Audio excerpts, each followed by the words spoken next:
ইরানের বহু বছরের গোপন পারমাণবিক কর্মসূচি কি শেষ পর্যন্ত আমেরিকার নিয়ন্ত্রণে চলে যাচ্ছে? যে ইরান এতদিন বিশ্ব শক্তির সব চাপ উপেক্ষা করে ইউরেনিয়াম সমৃদ্ধকরণ চালিয়ে গেছে, সেই তেহরান হঠাৎ করেই কেন নরম অবস্থানে যাচ্ছে? ডোনাল্ড ট্রাম্প কেন আচমকা যুদ্ধের ভাষা থেকে সরে এসে সমঝোতা আর ডিলের কথা বলছেন? আন্তর্জাতিক সংবাদ সংস্থা রয়টার্স, আল জাজিরা এবং এক্সিওসের সাম্প্রতিক কূটনৈতিক রিপোর্ট বলছে পর্দার আড়ালে এমন এক সমঝোতা তৈরি হচ্ছে যেখানে যুদ্ধ থামানোর বিনিময়ে ইরানের উচ্চ সমৃদ্ধ ইউরেনিয়ামের একটি বড় অংশ আন্তর্জাতিক তদারকিতে যেতে পারে, যেখানে সাধারণ গণমাধ্যমগুলো এটিকে শুধুই একটি শান্তি চুক্তি হিসেবে দেখলেও বাস্তবে এটি হতে পারে মধ্যপ্রাচ্যের শক্তির ভারসাম্য পাল্টে দেওয়ার এক ঐতিহাসিক মুহূর্ত। আজ এই বিশেষ ইনভেস্টিগেটিভ ডকুমেন্টারিতে আমরা বিশ্লেষণ করব ইরানের ইউরেনিয়াম ইস্যুর আসল রহস্য কী, কেন আমেরিকা এখন সরাসরি সামরিক হামলার বদলে অর্থনৈতিক কৌশল ব্যবহার করছে, এবং এই চুক্তির পেছনে লুকিয়ে আছে কোন নতুন রাজনৈতিক খেলা। প্রিয় দর্শক, পুরো বিষয়টি বুঝতে হলে প্রথমে আমাদের জানতে হবে ইউরেনিয়াম নিয়ে এত ভয় কেন। সহজ ভাষায় বললে ইউরেনিয়াম হলো সেই কাঁচামাল যা দিয়ে পারমাণবিক বিদ্যুৎ কেন্দ্রও চালানো যায়, আবার অত্যন্ত উচ্চ মাত্রায় সমৃদ্ধ করা হলে পারমাণবিক বোমাও বানা সম্ভব হয়। বহু বছর ধরে আমেরিকা এবং পশ্চিমা দেশগুলো অভিযোগ করে আসতেছে যে ইরান শান্তিপূর্ণ পারমাণবিক প্রকল্পের আড়ালে আসলে ধীরে ধীরে বোমা তৈরির সক্ষমতা অর্জন করছে। যদিও তেহরান বারবার দাবি করছে যে তাদের কর্মসূচি পুরোপুরি বেসামরিক এবং জ্বালানি উৎপাদনের জন্যই শুধু, কিন্তু আন্তর্জাতিক পরমাণু শক্তি সংস্থা বা আইইএ এর বিভিন্ন রিপোর্টে দেখা গেছে ইরান এমন মাত্রায় ইউরেনিয়াম সমৃদ্ধ করেছে যা ভবিষ্যতে সামরিক কাজে ব্যবহারযোগ্য হতে পারে। আর এখানেই ভয় পাচ্ছে ওয়াশিংটন, কারণ ইরান যদি পূর্ণাঙ্গ পারমাণবিক শক্তিধর রাষ্ট্রে পরিণত হয় তাহলে পুরো মধ্যপ্রাচ্যের সামরিক ভারসাম্য একেবারেই বদলে যাবে।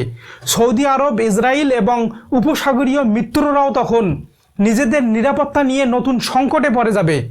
এখন প্রশ্ন হলো, আমেরিকা কি সত্যি ইরানের ইউরেনিয়াম নিজেদের হাতে নিতে চাইছে? আন্তর্জাতিক সংবাদ মাধ্যম এক্সিওসের এক ইনসাইডার রিপোর্ট অনুযায়ী চলমান গোপন আলোচনায় এমন একটি প্রস্তাব উঠে এসেছে যেখানে ইরান তাদের উচ্চ সমৃদ্ধ ইউরেনিয়ামের একটি বিশেষ অংশ, মানে একটি বড় অংশ আন্তর্জাতিক পর্যবেক্ষণের আওতায় সংরক্ষণ করবে।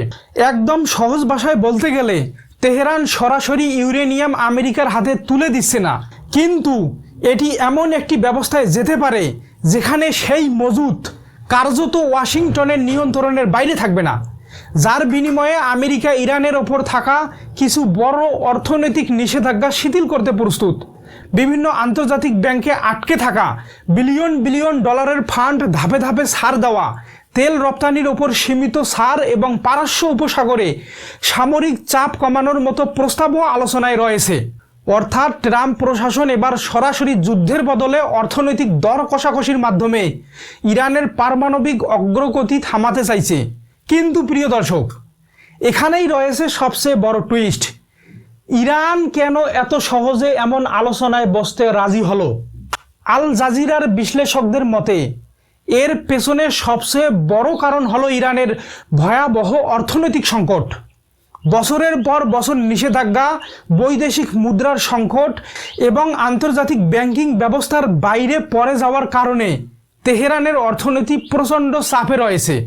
বিশ্ববাজারে তেল বিক্রি করতে না পারায় দেশটির আয় মারাত্মকভাবে কমে গেছে, যার ফলে ইরান এখন এমন এক অবস্থায় পৌঁছে গেছে যেখানে অর্থনৈতিকভাবে টিকে থাকার জন্য তাদের কিছু কৌশলগত ছাড় দিতেই হয়।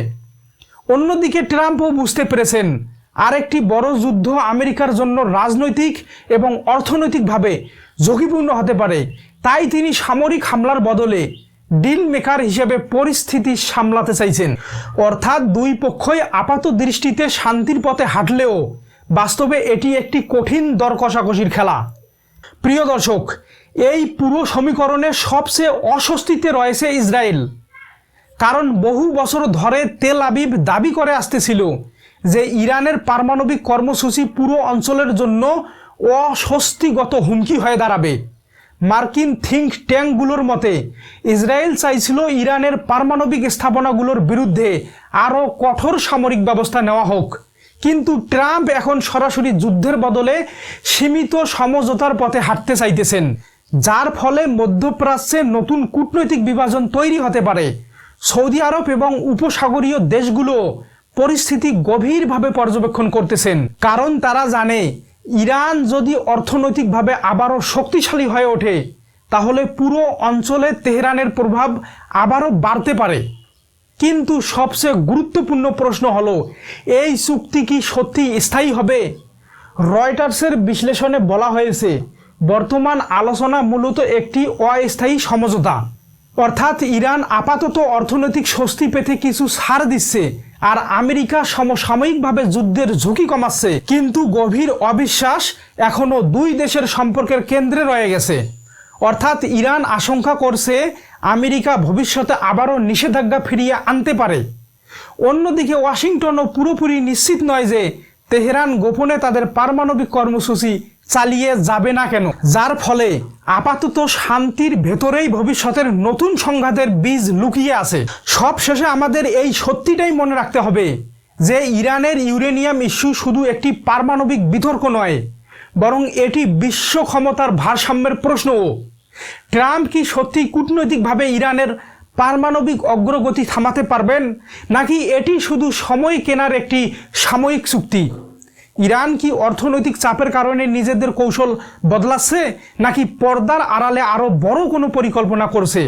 আর সবচেয়ে বড় প্রশ্ন হলো, মধ্যপ্রাচ্যের এই আপাত শান্তি কি ভবিষ্যতে আরও বড় ভূ রাজনৈতিক সংঘাতের প্রস্তুতি হয়ে দাঁড়াবে?